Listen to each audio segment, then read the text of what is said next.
Yes, I take a microdose of Ozempic. As a person with type 1 diabetes, it helps me thrive. Here's why and how. Okay, first of all, if you have not heard, there are a lot of people with type 1 diabetes taking Ozempic, even if they aren't also living with obesity. I am basically the exact same weight I was before I started Ozempic, except it's easier for me to maintain this weight. Okay, so you already know that people with type 1 diabetes don't produce insulin. But what you might not know is that there are 5 other hormones that depend on the cells that produce insulin to talk to these other cells that regulate and produce other hormones. Okay, let me put it this way. In type 1 diabetes, your immune system attacks and destroys the beta cells in your pancreas that produce insulin. But here's the problem. Beta cells also communicate to a bunch of other cells in your body that regulate the production of 5 other hormones. That communication between the beta cells and these other cells, it's not happening anymore because your immune system destroyed the beta cells. Now, these other hormones that your body isn't producing normal amounts of, these things regulate things like telling your liver how much sugar to make all day long, telling your brain you're full when you're eating, literally signaling to your brain, hey brain, stomach feels full, don't need any more food. Telling your liver, hey brain, we're eating, you don't need to produce a bunch of sugar right now. Take a break. Yes, literally, in type 1 diabetes, your liver is overproducing sugar all day long. That means you need more insulin all day long compared to if you didn't have type 1 diabetes. And more insulin to manage more sugar means it's harder to prevent weight gain and harder to maintain your weight. These are real things, they matter.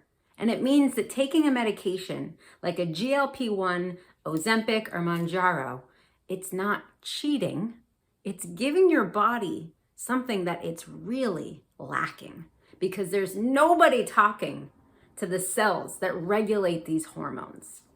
That's why I take a microdose of Ozempic. Okay, microdose, what do I mean by that? Well, first of all, the lowest dose that this pen is designed to dose is 0.25 milligrams. Now, again, I'm not living with obesity. I don't have severe insulin resistance.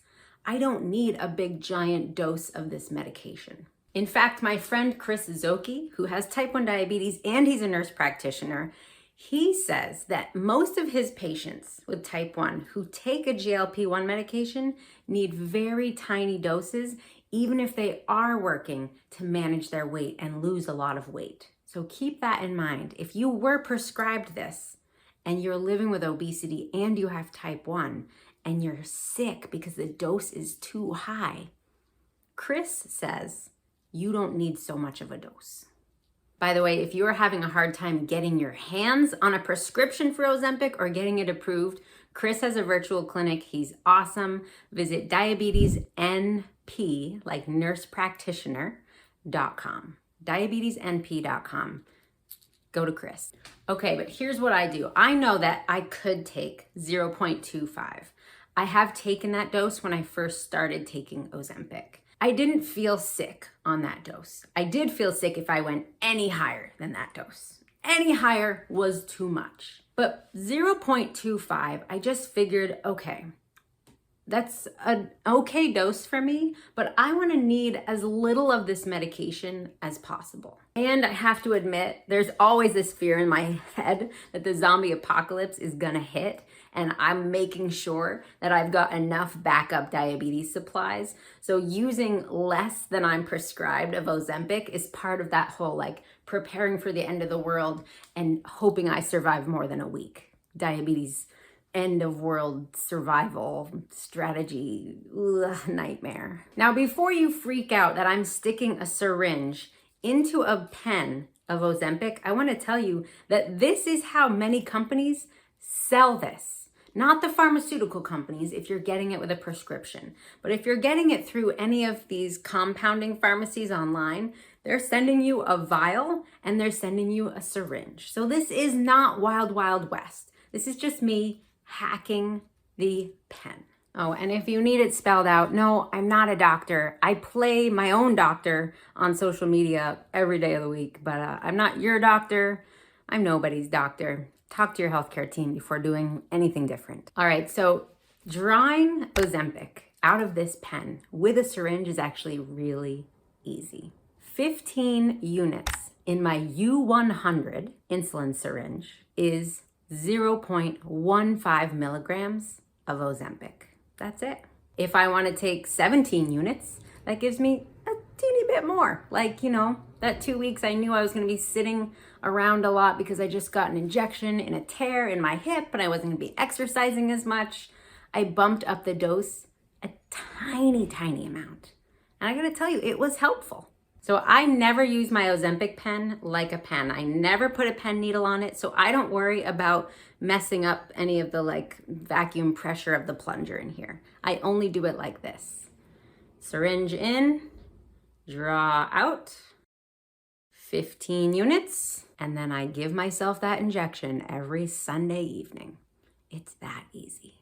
All right, so why? Why would you want to be on a microdose of Ozempic as a person with type 1, beyond all that cell and hormone stuff I already explained?